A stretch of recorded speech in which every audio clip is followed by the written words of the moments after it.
sideral.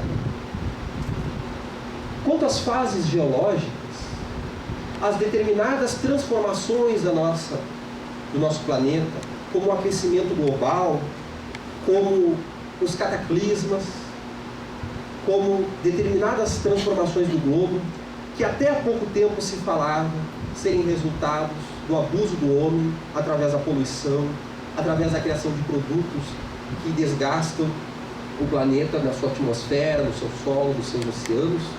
Alguns cientistas estão trazendo hoje que não necessariamente. Apesar de realmente termos que tomar esse susto para criarmos uma consciência maior de cuidar do nosso planeta e de que realmente estamos interferindo sim e muito no nosso planeta, ele também está entrando numa fase de transformação climática natural e que entra através dos milhares de anos. Assim como foram as grandes eras glaciais e as menores, como a última que ocorreu mais ou menos dentro de 15.000 anos atrás, a última era glacial menor.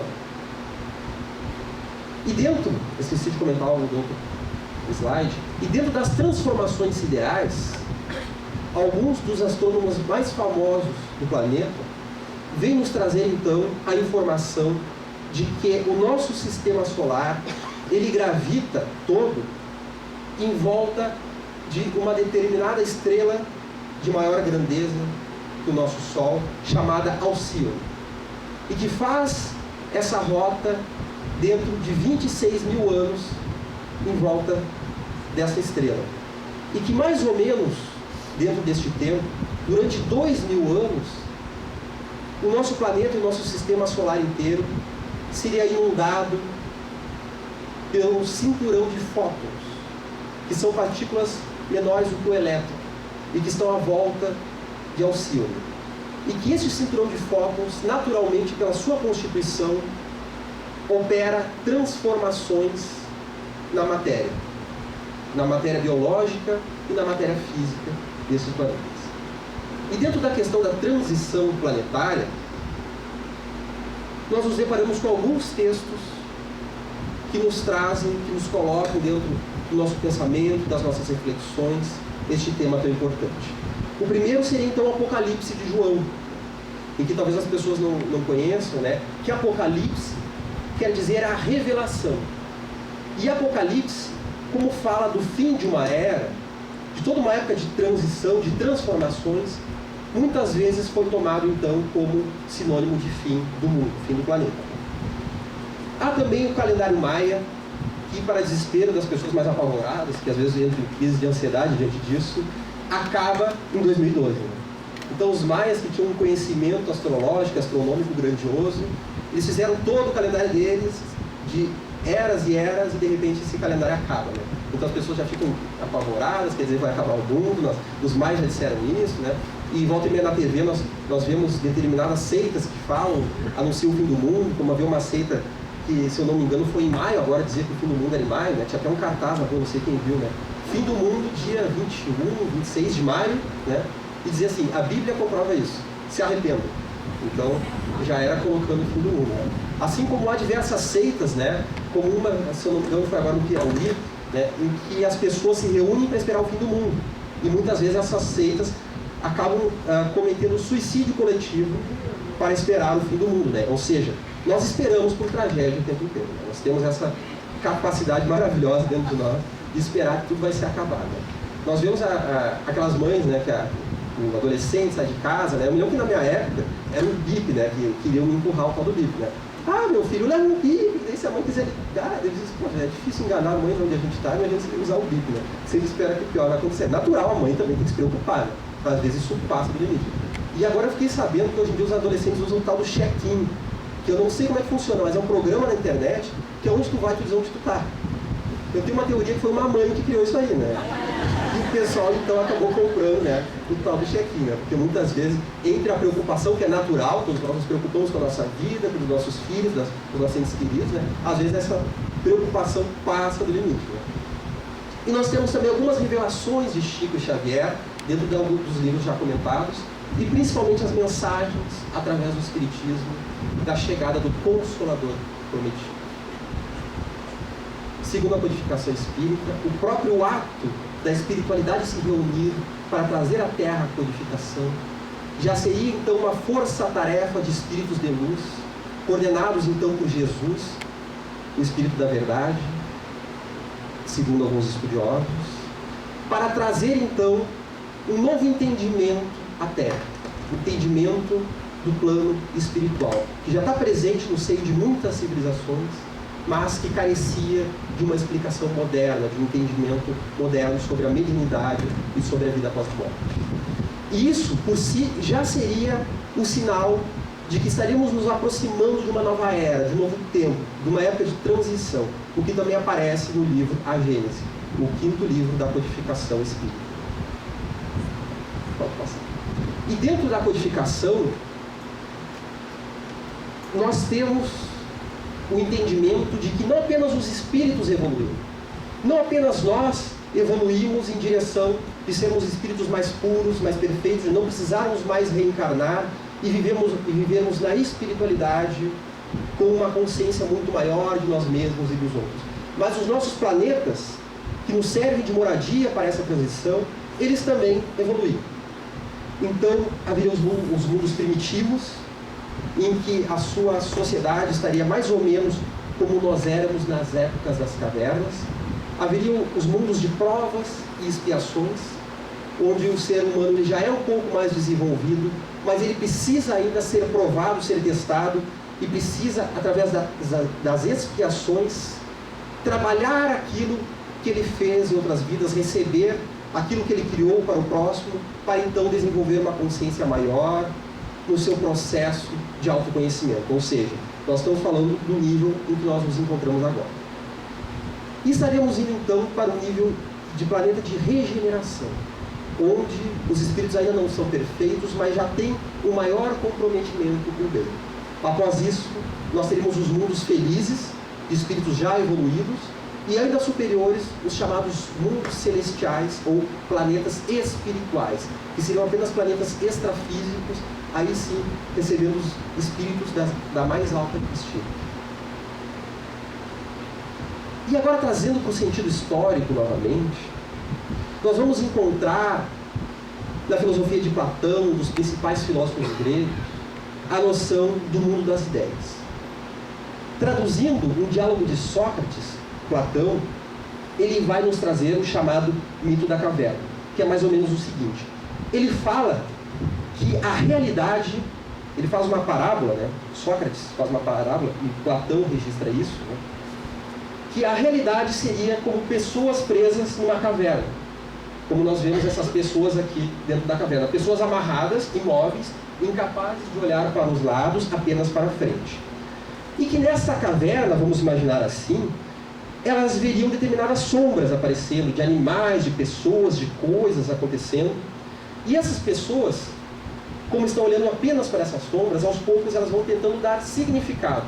Elas tentam dar sentido para essas sombras. E começam a dizer assim, essa sombra é determinado objeto, isso é um determinado animal. Quando vê uma determinada sombra, já prevê que outra vai acontecer. E aquele que melhor sabe prever quando as sombras vão aparecer, ele é o grande conhecedor.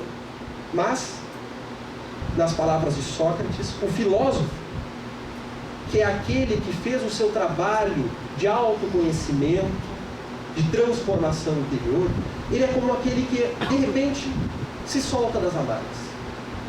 Ele se levanta, meio cambaleando, e ele começa a sair da caverna. Então ele vê que logo atrás tem determinados objetos, e que esses objetos, através da luz de uma fogueira, acabam criando essas sombras. Essa luz, batendo nos objetos, cria essa sombra. Indo mais além, ele começa a sair da caverna.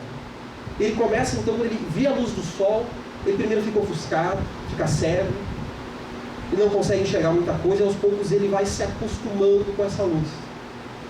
E ele começa a descobrir a verdadeira realidade. Ou seja, a realidade das causas, aquela realidade das essências, o mundo das ideias. E esse mundo das ideias geraria apenas alguma sombra no mundo das formas, o mundo das consequências, o mundo material em que vivemos. Então o filósofo, que é aquele que descobriu a realidade, a essência das coisas, Quando ele volta para dentro da caverna, para o mundo das formas, ou para o nosso plano, ele tenta explicar isso para aquelas pessoas que lá estão, mas elas não entendem, elas caçoam dele, acham então que ele está delirando. Então seria uma determinada alegoria ao plano espiritual, até porque ele fala que nós, antes de vivermos, nós viemos do mundo das ideias. Nós temos uma vida entre os homens e quando nós morremos, nós voltamos para este mundo. Então já é a espiritualidade em Sócrates e Platão. E Santo Agostinho, o famoso filósofo no início da Idade Média, ele vai trazer a noção da cidade dos homens e da cidade de Deus. E ele fala o seguinte, que quando ele dormia, ele era levado pelos anjos a uma outra cidade que ficava nos céus. E estas cidades, elas eram muito mais harmônicas e muito mais perfeitas. Essas cidades eram as cidades de Deus. E quando ele acordava, ele via que a nossa vida é uma cópia imperfeita da cidade de Deus. Então nós vivemos na cidade dos homens, que é uma cópia da cidade real, da cidade primordial, que é a cidade de Deus. Nos deparamos então com aquilo que no Espiritismo nós chamamos das colônias espirituais, como nessa imagem de nosso lar. Tanto é que eu li isso no artigo do Gilson, né, ele comentando que o Chico Xavier, quando ele psicografou o livro Nosso Lar, ele duvidou de alguns determinados elementos, né? Porque ali fala em bônus horas, em determinadas burocracias para que os espíritos se organizem, e ele pensa assim, olha, eu acho que eu não estou muito bem nas ideias, não. Daí o espírito André Luiz e Emmanuel vêm até ele e pedem o seguinte, que naquele dia ele se alimente mais, digamos assim, de forma mais leve, que vá dormir um pouco mais cedo, que eles iam desdobrá-lo do corpo físico. E quando ele vai dormir e sai do corpo físico, ele é levado para a colônia de Nosso Lar, em que ele pode comprovar então como funcionava essa organização. Tanto que antes do livro Nosso Lar, não se falava dentro do Espiritismo em colônias espirituais. Quando nós imaginamos o outro lado, né, nós imaginamos algo abstrato, algo transcendental, uma luz, né? Tu vai dizer que tem casinha no mundo espiritual, que tem um aeróbus, que tu entra dentro, ele faz um passeio, um tour pela cidade, e que tu pode ganhar bônus horas conforme tu trabalhar. Isso parece um pouco estranho, né? Então tem muita gente que no início não acreditou, né? O Nosso Lar, ele inaugura uma nova fase nas psicografias para inúmeros médiuns, não apenas para Chico Xavier, em que começa a se falar das colônias espirituais. E como nós sabemos, né, essa tal burocracia, porque nós pensamos assim, então quer dizer que para reencarnar eu preciso ter uma ficha que vai dizer o que eu já fiz, o que eu vou ser, preciso ter um plano? Na verdade não, né?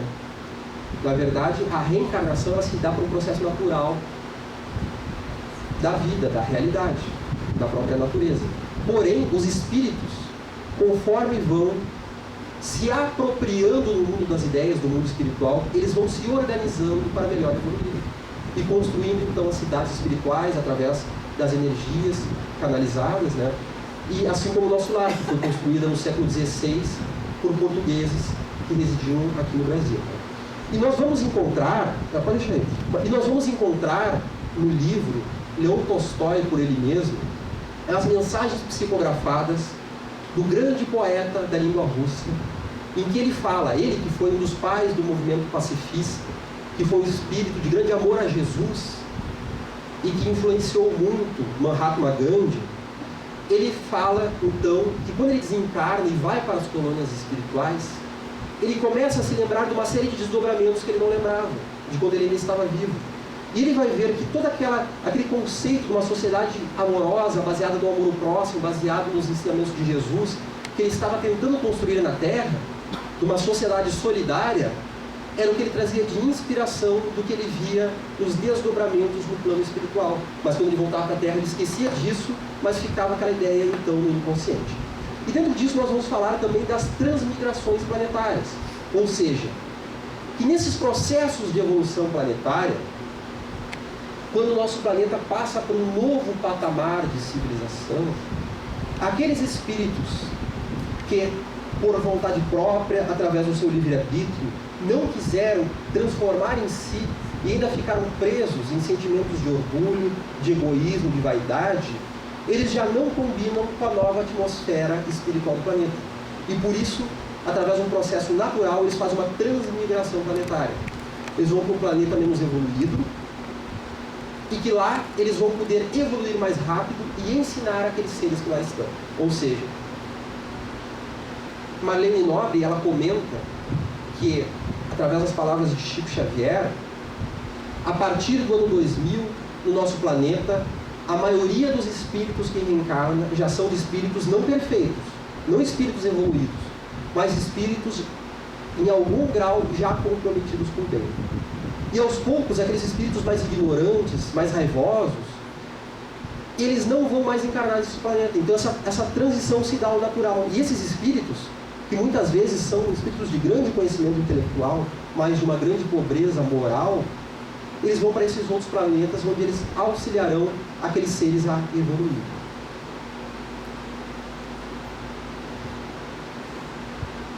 E tentando entender o sentido do grupo, dos grupos e das coletividades, nós vamos ver que na nossa existência nós não nos encontramos apenas com as nossas bagagens kármicas, mas também com os karmas coletivos, né? Às vezes nós fazemos uma fantasia muito grande, né, com os nossos karmas, né? E naturalmente todos nós, espíritos em evolução, já erramos muitas das vezes. Nós podemos ver isso através dos nossos impulsos egoístas, que algumas vezes se concretizam, outras nós temos que lutar contra eles, né? Mas que são resquícios ainda de vidas passadas. Mas nós costumamos dizer assim, tropeçou, aconteceu uma coisa de ruim, joguei pedra na cruz, né? Imagina se todo mundo que fala isso tivesse jogado de fato, né? Jesus teria sido apedrejado por todo mundo, né? Então nós temos algumas fantasias que nós criamos sobre isso. E dentro da noção de karmas coletivos, nosso Divaldo Franco, ele fala que muitas vezes, quando nós estamos em conjunto, nós estamos em turma, nós estamos em gangues, nós estamos em grandes grupos, nós temos coragem para fazer aqueles atos que sozinhos nós não temos coragem. Se eu não gosto do vizinho, do fulano, eu passo na frente da casa dele e apenas faço uma cara feia. Mas se todo mundo estiver apedrejando a casa dele, eu vou ser o primeiro a jogar uma pedra na janela. Porque eu me deixo encorajar, eu me deixo envolver pelaquela coragem. Nós vemos os adolescentes, né? Quantos adolescentes, né, que vão às festas e muitas vezes quando estão em bando acabam provocando os outros, né? Porque aí, se eles entrarem numa briga, eles vão estar em conjunto. Então eles não têm medo de assumir os seus erros, porque o bando assume por todos. E eles acham que dentro daquilo eles estão diluídos na sua responsabilidade. Então, quando as hordas bárbaras tomaram Roma, quando grandes grupos como os exércitos, durante a Primeira, durante a Segunda Guerra Mundial e inúmeras guerras no planeta, violentaram as populações, atacaram, fizeram mal nessas épocas de dificuldade, eles também estavam tomados pelaquela confiança no coletivo. E Divaldo vem falar que aquilo que nós fizemos em grupo, muitas vezes é em grupo que nós ressarciremos, que nós, então, nos depararemos com as nossas responsabilidades.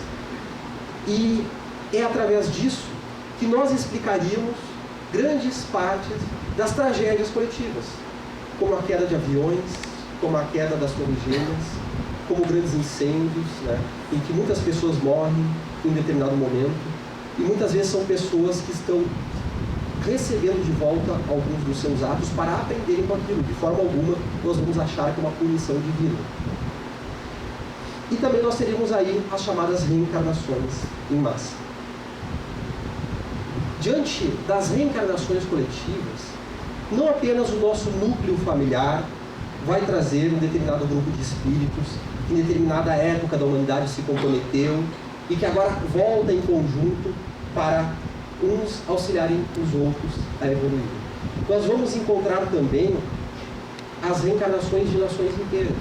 Por isso que Emmanuel Filomeno de Miranda, em suas psicografias com Chico Xavier e com Divaldo Franco, eles vão falar que grande parte daqueles espíritos que viveram na Grécia clássica, na polis de Atenas, eles vão reencarnar na França, desenvolvendo então as filosofias na França, e grande parte daqueles que viveram na França no século XIX hoje estão encarnados no Brasil. Não por acaso, dentro das ciências sociais, como a sociologia, como a história, como até mesmo do espiritismo, nós temos uma grande influência das tradições francesas. Eles vão dizer também que a Esparta, que era uma outra polis grega, que era diferente dos atenienses, voltados à democracia, voltados às artes, à filosofia. Os espartanos, eles eram voltados unicamente para a guerra. O cidadão espartano, aos 9 anos de idade, ele era expulso de casa e jogado nas montanhas, onde ele teria que sobreviver, matando animais, muitas vezes matando outras pessoas para sobreviver, e começaria aí o treinamento militar dele. E a sua vida era apenas voltada para a guerra. Até tem um filme chamado Os 300, um filme altamente violento, e que mostra como era essa sociedade belicosa. E os espartanos, eles vão reencarnar na Alemanha do início do século XX. Ou seja, são os espartanos que vão se tornar depois os alemães que passaram pela vivência do nazismo.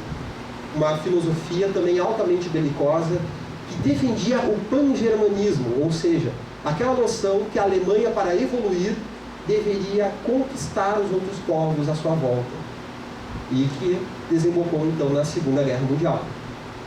E que nós teríamos então uma reencarnação em massa daqueles espíritos que viveram no Império Romano, na Grã-Bretanha, no Império centralizado pela Inglaterra, na Grã-Bretanha, que desenvolveu então o imperialismo no planeta no final do século XIX, o neo-imperialismo, e que depois vai encarnar na sociedade norte-americana, nos Estados Unidos, onde nós temos também uma tendência belicosa muito forte de conquista e imperialista, e que muitas vezes é comparada aos antigos romanos, tanto que o símbolo de Roma, a águia, é também o símbolo dos Estados Unidos.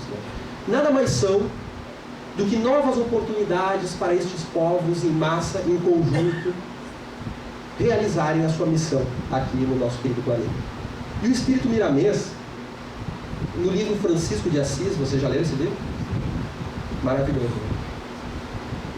É engraçado que o livro Francisco de Assis, ele começa a falar de tudo no início do livro Francisco.